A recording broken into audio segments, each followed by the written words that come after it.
पहले ग्लोबल बाजारों से किस तरह के संकेत निकल कर आ रहे हैं उस पर नजर डालेंगे।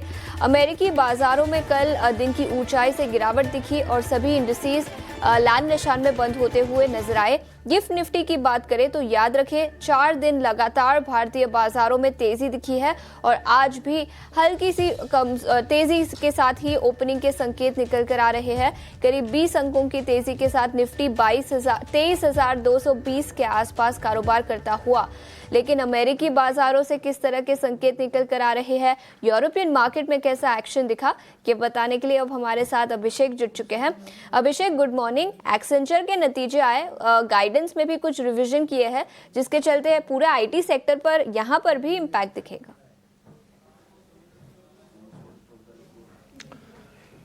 बिल्कुल आशीषा, देखिए एक्सेंचर के जो नतीजे होते हैं, एक्चुअली कंपनी जो एक्सेंचर है वो भारतीय जो आईटी कंपनीज है ज़्यादातर सर्विसेज में है और बिजनेस मॉडल टिपिकली बिल्कुल सेम है टीसीएस, इन्फोसिस, विप्रो के जैसे ही।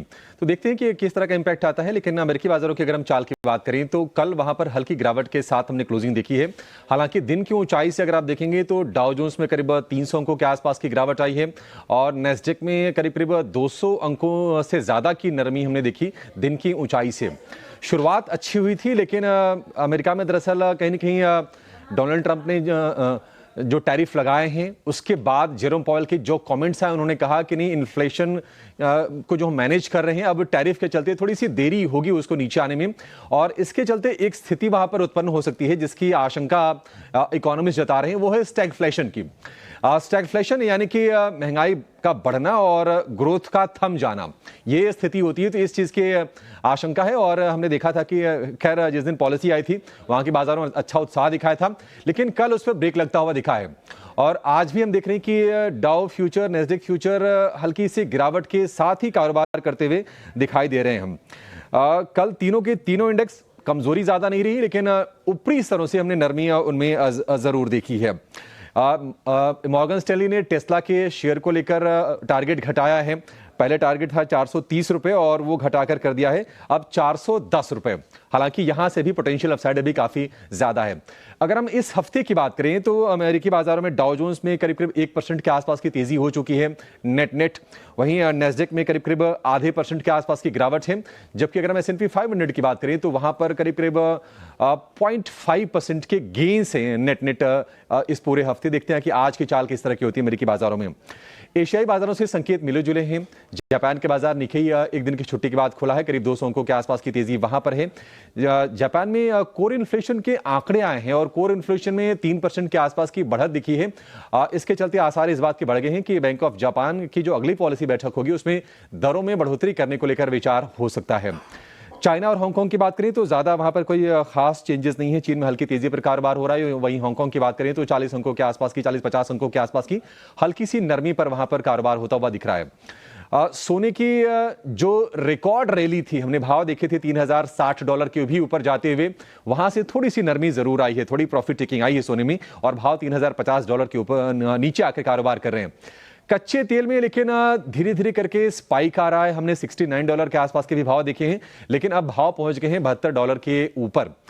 दरअसल अमेरिका ने ईरान के ऑयल इंफ्रा पर, वहां के वेसल्स पर, वहां की रिफाइनरी पर जो चीन को एक्सपोर्ट करते हैं तेल, उन पर कुछ प्रतिबंध लगाए हैं और उसके चलते क्रूड में हम तेजी देख रहे हैं।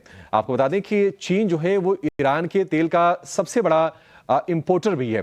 तो ये एक डेवलपमेंट हुई है, इसके चलते क्रूड में थोड़ा सा उबाल आया है और मिडिल ईस्ट में जो थोड़ी सी टेंशन का माहौल है ना, उससे डॉलर को भी थोड़ा सा सपोर्ट जरूर मिला है।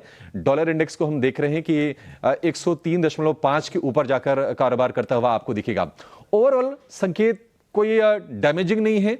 हमारी चाल थोड़ी सी अब डिफरेंट है, हम बहुत सारी चीजों को नजरअंदाज करके भी चल रहे हैं। इस बीच डोनाल्ड ट्रंप ने एक इंटरव्यू भी दिया है और उन्होंने फिर से उसी बात को दोहराया है कि भारत हम पर सबसे ज्यादा टैरिफ लगाने वाले देशों में शामिल है और हम 2 अप्रैल से रेसिप्रोकल टैरिफ लगाएंगे। देखते हैं, मतलब ये कमेंट कोई नया नहीं है, ये पहले वो कह चुके हैं, बाजार में ये डिस्काउंटेड भी है और हम यहां से ऐसा नहीं कि मतलब कोई फार्मा को छोड़ दें, आईटी और कुछ सिलेक्टिव ऑटो को छेड़ दें, तो बहुत ज़्यादा हमारा कोई टेंशन वाली चीज़ है नहीं। तो इस कमेंट का कुछ खास असर होगा नहीं। गिफ्ट निफ्टी में दिखा रहा है करीब करीब 15-16 अंकों की हल्की तेजी पर शुरुआत की, तो 4 दिन की तेज हम रनअप देख सकते हैं। हो सकता है कि आज एक रेंज में बाजार रहे, थोड़ी सी पॉजिटिव बायस के साथ, जैसे कि गिफ्ट निफ्टी इंडिकेट भी कर रहा है। इसके साथ भारतीय बाजारों आज शुरुआत हो सकते हैं, ऐसे संकेत निकल कर आ रहे हैं। अभिषेक, शुक्रिया पूरी डिटेल्स के साथ हमारे